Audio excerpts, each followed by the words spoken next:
Mais il y a pire que les boucles d'oreilles, go. Il y a l'excision. Non mais l'excision. Il faut voir la femme à la télé, quoi. Engagée. Ah bah l'excision. Non, aujourd'hui là, j'ai déposé le couteau net. Je ne pratique plus l'excision. Non, c'est fini. Ah bah l'excision. Ah bah cette pratique néfaste. Ça là, c'est à la télé. Hein. Mais à la maison là, c'est elle-même qui prend encore le téléphone. Allô? Ah, il n'y a rien à couper là-bas pour moi. Et pardon, on va faire clandestinement là. Pardon, j'ai besoin d'argent toi là. C'est devenu gagne-pain. Oui.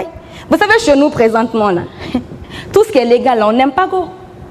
Quand c'est illégal là, ah non, c'est là que tout le monde trouve son plaisir. Et on le fait n'importe comment. C'est devenu de la pagaille. Non, sérieux. Mais ce qui m'impressionne dans tout ça là, vous savez c'est quoi? C'est les hommes. Non mais les gars, vous êtes braves des... non, vous avez tellement mis cette histoire d'excision dans la tête des femmes là, qu'aujourd'hui là, c'est les femmes elles-mêmes qui pratiquent ce rituel affreux. Non mais il faut les voir. Bon nombre de ces femmes là qui ont subi ce phénomène là, qui ont vécu ça, elles n'ont plus de sensation à cet endroit là, go. Non. Mais c'est d'ailleurs ça l'objectif principal de ce rituel phénoménal. Faire en sorte qu'elle ne sente plus rien. Cela la rendra sérieuse. Et que quand elle verra un homme, elle saura se contenir. C'est ce qu'on pense d'elle, non? N'importe quoi. Parce que cette femme excisée là, quand son mari a besoin d'elle, il n'a qu'à faire toutes les acrobaties du monde. C'est là. Elle est capable de regarder un journal télévisé pendant que son mari est en pleine action dans la terre. Il met la musique.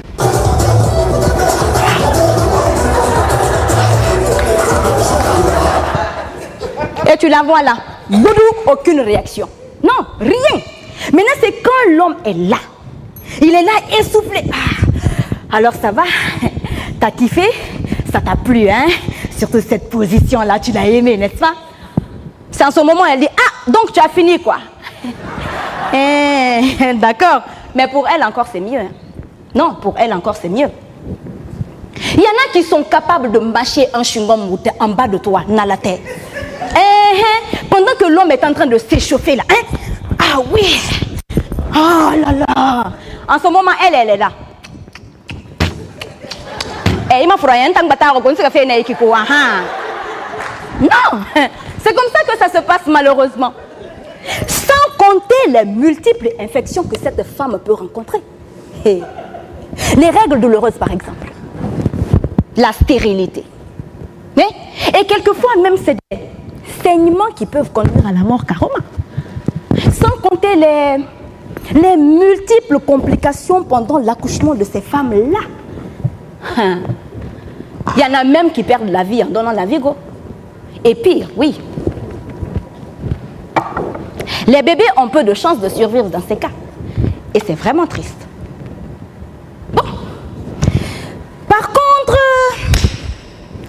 les filles qui n'ont jamais été excisées, là, elles sont considérées dans nos sociétés comme des bandiguinets, ouais. Des vrais tchouchas. Des goûters laissés. C'est comme ça qu'elles sont considérées. Mais ce qu'on oublie là, c'est que ces femmes-là, c'est les plus émancipées, go. Et ce sont elles qui savent mieux garder leur foyer. Oui, bien sûr. Tu veux dire quoi? Tu veux dire le contraire? Ce qu'elle te montre au lit là, tu le sais? Mais ce qui m'énerve dans tout ça là, vous savez c'est quoi? C'est l'organisation. Et Allah. Tout est organisé par les hommes. Les hommes n'ont rien à faire dans ça là, ma soeur. Tout est organisé par les femmes elles-mêmes. Ouais. Tu peux te calmer? Je viens à toi. J'arrive. Non, tout est organisé par les femmes. Et après on se permet de dire solidarité féminine par-ci, solidarité féminine par-là. C'est parti où cette solidarité féminine?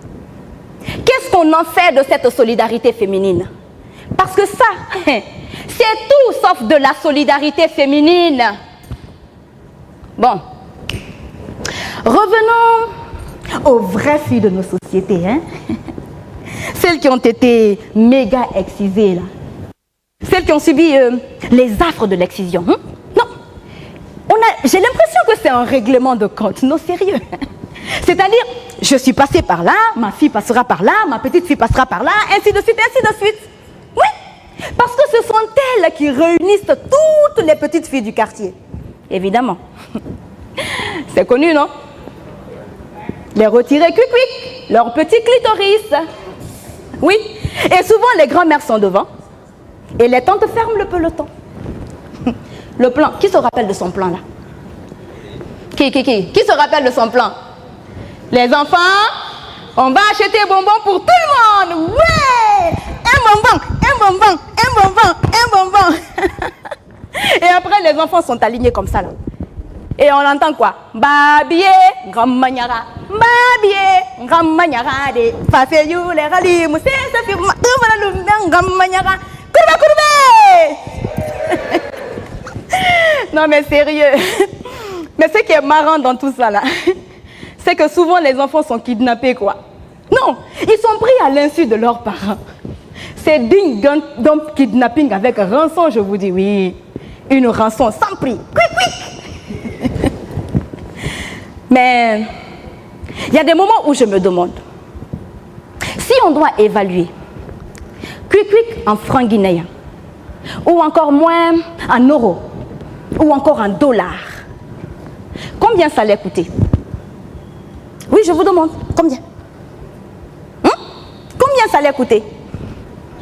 Combien ça coûte de ne plus rien sentir lorsqu'on doit s'aimer? Combien? N'est-ce pas? Voilà. Combien ça coûte alors de perdre la vie en donnant la vie? Combien? Combien ça coûte de perdre son bébé? Combien?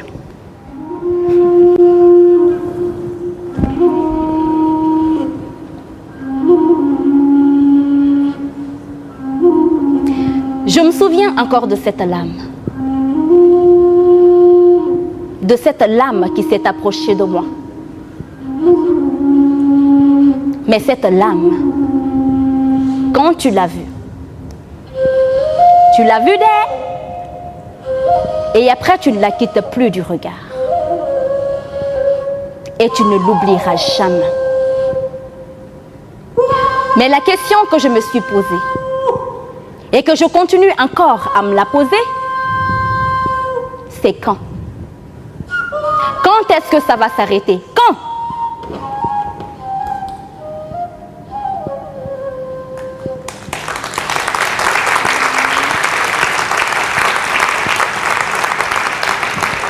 Jay Manak Mbagel.